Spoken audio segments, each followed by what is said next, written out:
Okay, we're rocking and rolling, I think. Well, I'm going to show you what is all involved here. You just have to bear with me because I don't know how well this is going to record. Now, I have a bin for everything, but you don't necessarily have to. There's 3 manuals. There's a safety manual, there's a manual for the special controller, because it normally doesn't come with it, and it's only good for certain models. It's a TX10A. And then there's a manual for the drone itself, the FIMI X8 Pro Quick Start Guide. And that's about it. There's lots of QR codes you can scan for more info and stuff. But anyways, 4 new propellers in that box, 5 new ones in this box. A little bit squashed, but the props are fine. That's how it came from China. And I ordered them from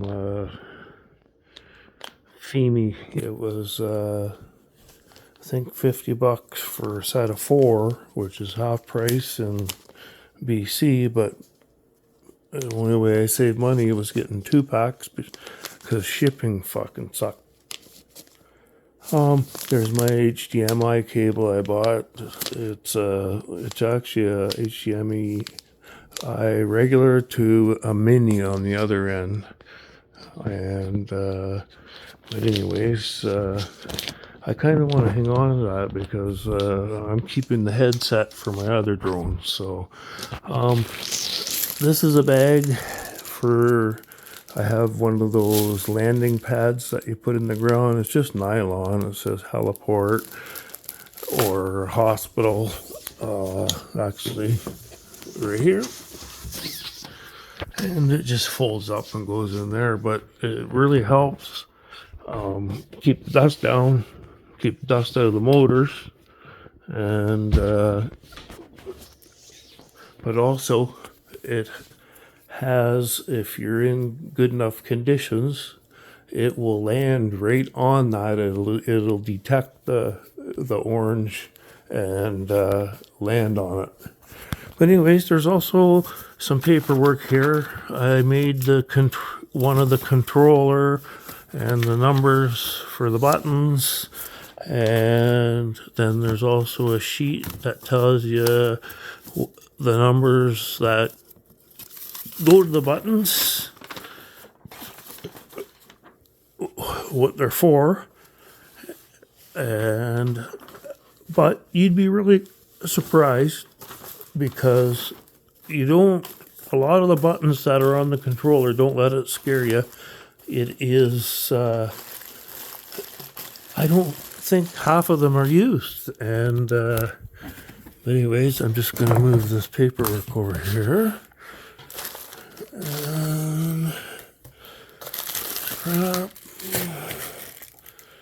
Props. Book. Now, I was filming it from over here. It looks like it might show better if I brought the table closer. And the table being black might help too. Now, there's the drone bag that the drone comes in, and you open it up, 2 zips. There's a spot for all your cords. The only cord you're going to need to know about is this one here. It's a type A to type C, and it goes along with I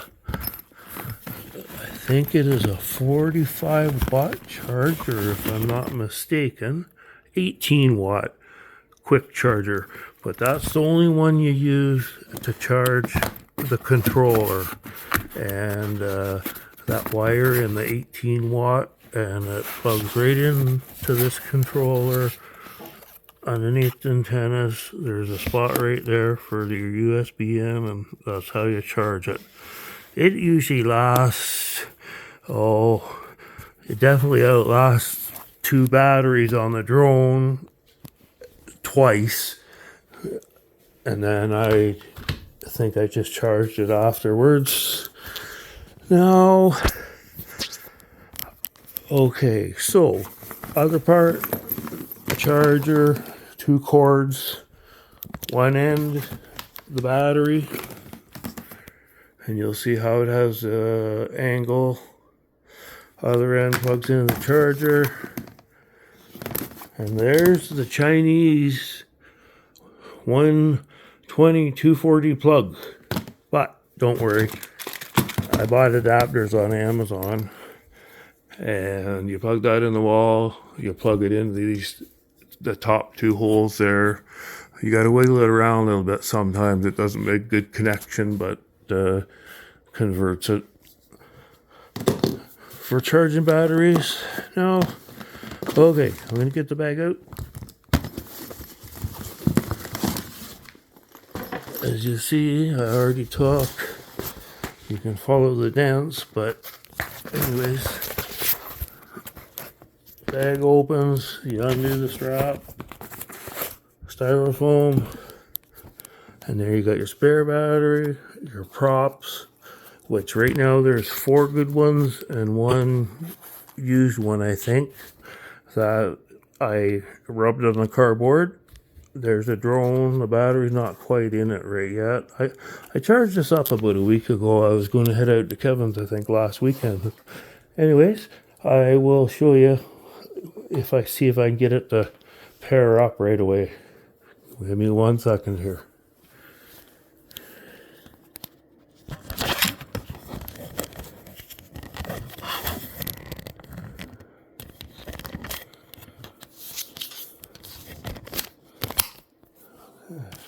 So, and then if I put this book under there, is that going to be too much?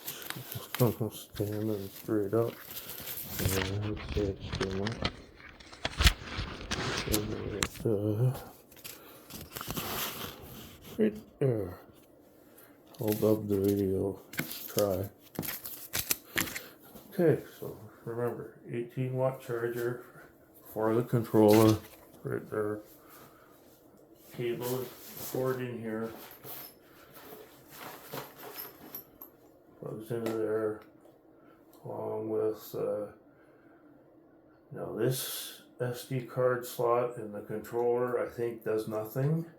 The one in the drone, it has a good card in it, and this also has HDMI out and earphones if you want them.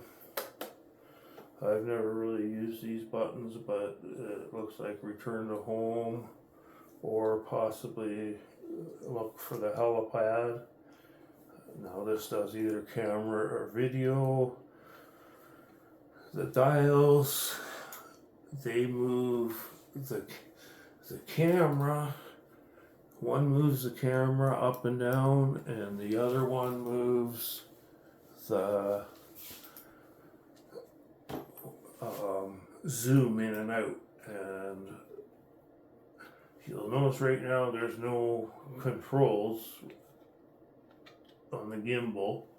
They're just in the back. You just gently screw it in there and good to go. Perfect size for your big hands. Buttons on the back, no idea. I basically have only really used, like, C1 always is good to it because it's return. Like when you get into somewhere and you don't want to be there, you'll hit return and it'll take you back 1. Anyway, they show you in the guide the best way to keep these, and until it gets up in the air you keep them like this, but once it gets way up above you, I guess you want to go more down, and then depending on how far away it is. But anyway, that should be good enough for now. Now I'll hopefully show you the best way to set this up. Now see, the battery isn't quite in it yet, but as you can see, it's pretty simple. There's a knob on each side of the battery. You push, you don't even have to push it to click in. but make sure you're holding it on the steel frame because that is the only solid spot on it. There we go, battery's in. Okay, now this one, you open the bottom first, or the front, sorry, same, and then the back second. Gently, they just click.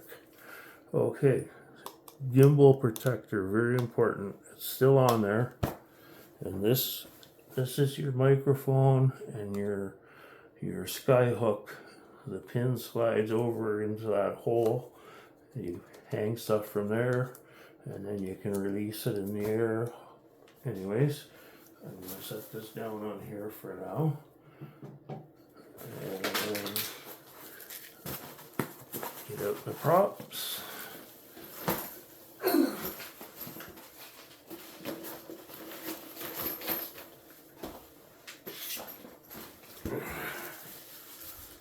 Just the way they came. Two turn one way, two turn the other. They're marked and they match right there. Negative, negative. So there, they just fold,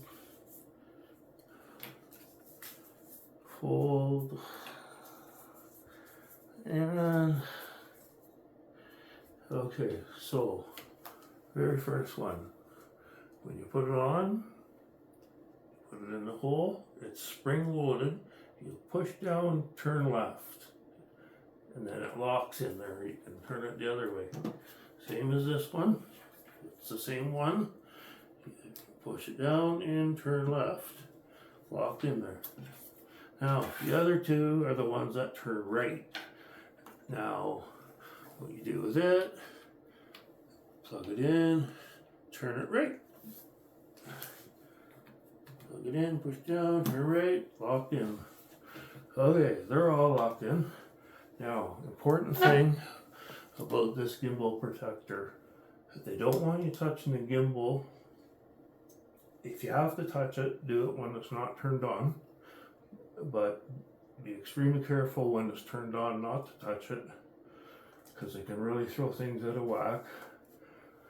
This thing can be a pain, but once you figure it out, it's pretty easy. Basically just put your hand under it and you push the little clip forward and let it pop straight down.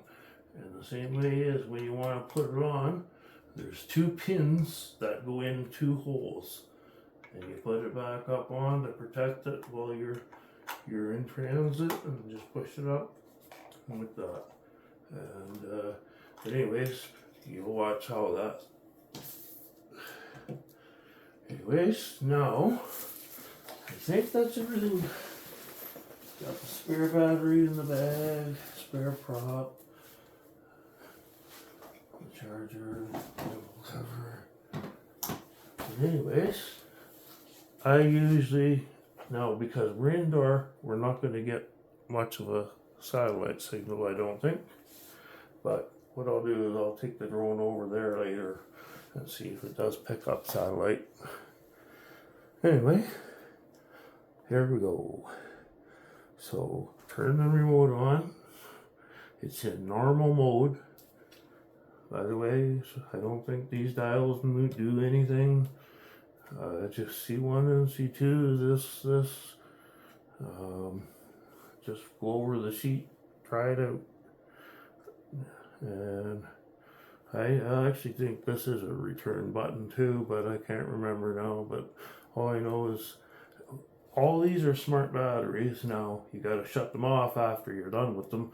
So, but what you do is it's always one quick push and then push and hold it till it lights up the 4 bars, and then you can let go, and off and on.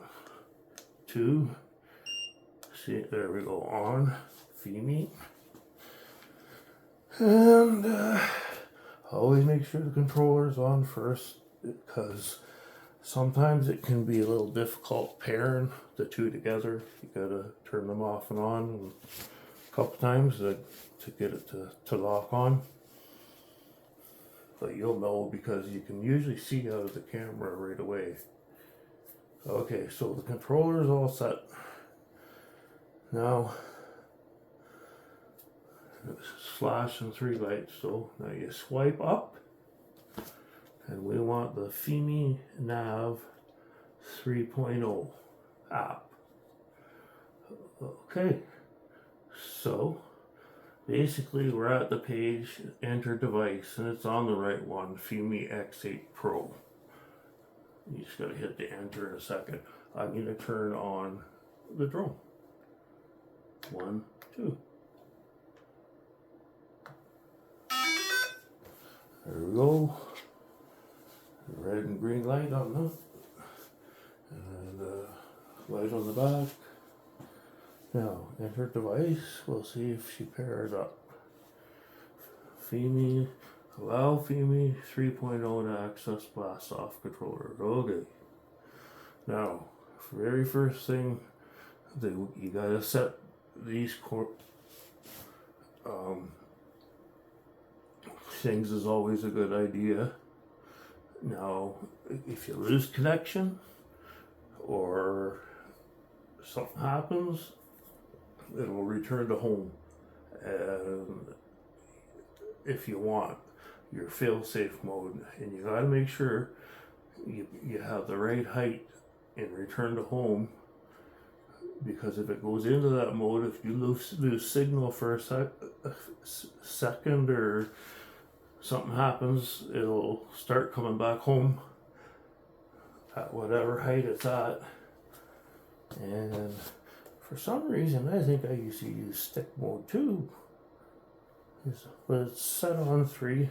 Anyways, this is all set from before. Now I'm going to get out of that screen, just touching it anywhere on the outside. But see, we are still disconnected. Now, maybe if I turn the power off on the drone, okay, then we're going to do battery first. 1, 2.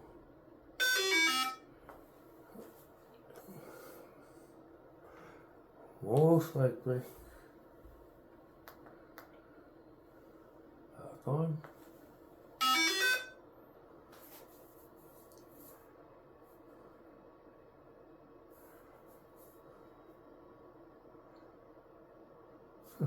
It's funny because the camera's not moving. Oh yeah, there goes the camera.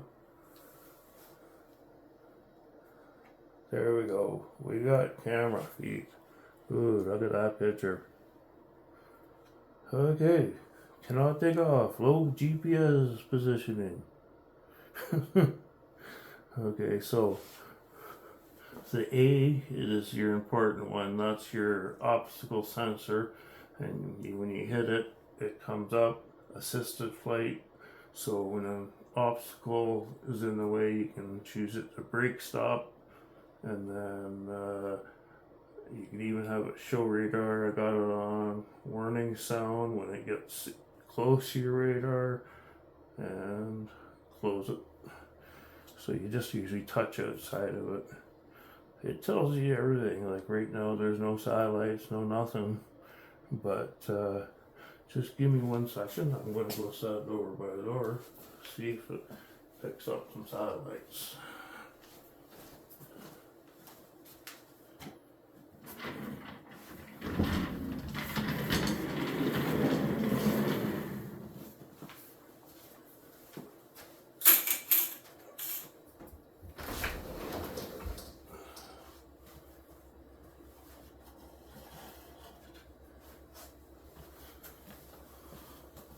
Use a haircut too. Maybe I'll take her for a whirl.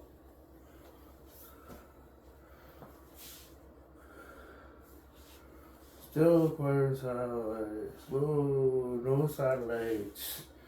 Oh, come on. It's raining out now too, and I don't want to go outside. But anyways, that's basically what your screen looks like. I mean, I'm sure you can hopefully get an idea there. Tells you meter height, meters left or right. From your home takeoff point is where you turned it on. Your battery voltage, 17.38, 98%. That's pretty good, sitting a week. Still no zero satellites. Radar's off. It's got good connection. And then you get into your settings. Flight speed, distance, height of return to home, beginner mode off, assisted flight. There's more. I mean, it just goes on. And you can switch between camera and picture, and then your gallery, and see, it only records 4K and 30 feet per second, so you got to turn it down a notch from 4K, which I think is 1080p, to get 60 feet per second. Looks a little jumpy, the video. But yeah, you see the little picture on the bottom corner there. Shows north, shows which way the drone is pointing. And if I hit on it, it gets bigger, and hit on it again. And then it pulls up the whole map. But